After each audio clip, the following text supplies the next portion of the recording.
কেমন আছো বন্ধুরা? আশা করি সবাই ভালো আছো। আবারও চলে এলাম মায়ের রান্নাঘরে নতুন একটা রান্না নিয়ে।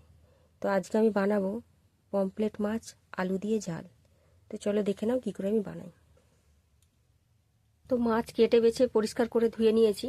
এবার এতে নুন হলুদ মাখিয়ে ভেজে নেব। নুন, হলুদ গুঁড়ো,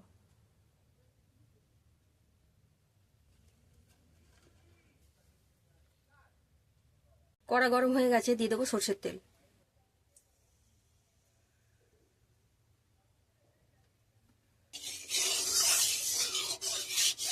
তেল গরম হয়ে গেছে, দিয়ে দেবো মাছ। মাছগুলোকে উল্টে পাল্টে লাল লাল করে ভেজে নেব। মাছগুলো আমাদের লাল লাল করে ভাজা হয়ে গেছে, এবারে তুলে নেব।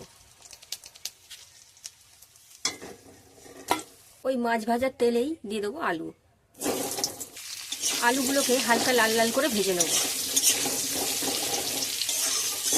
বন্ধুরা, আলুগুলো আমাদের হালকা লাল লাল করে ভাজা হয়ে গেছে। এরই সাথে দিয়ে দেবো পেঁয়াজ কুচি। একটা বড় সাইজের পেঁয়াজ আমি কুচিয়ে নিয়েছি। পেঁয়াজটাও আলুর সঙ্গে আর একটু ভাজা করে নেব।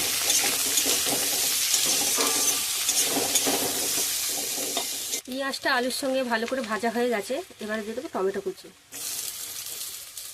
দিয়ে দেবো স্বাদ অনুযায়ী নুন, হলুদ গুঁড়ো, লঙ্কার গুঁড়ো।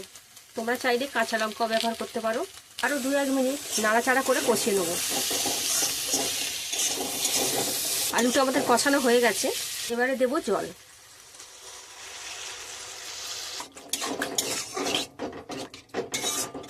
মাছের ঝালের জলটা ফুটে উঠেছে, এবারে দিয়ে দেবো মাছ।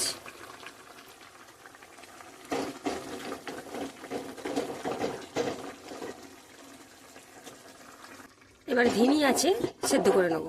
তো বন্ধুরা, দেখতেই পাচ্ছ আলু এই গলে গেছে, যে মানে ঝালটা আমাদের হয়ে গেছে মাছের। এবারে নামিয়ে নেব। তো মায়ের থেকে শেখা একদম সহজ রান্না করলাম। তোমরাও বাড়িতে বানিয়ে খেয়ে দেখো, আশা করছি ভালো লাগবে। তো ফিরে আসছি কোনো নতুন ভিডিও নিয়ে। সবাই সুস্থ থেকো, ভালো থেকো। নমস্কার।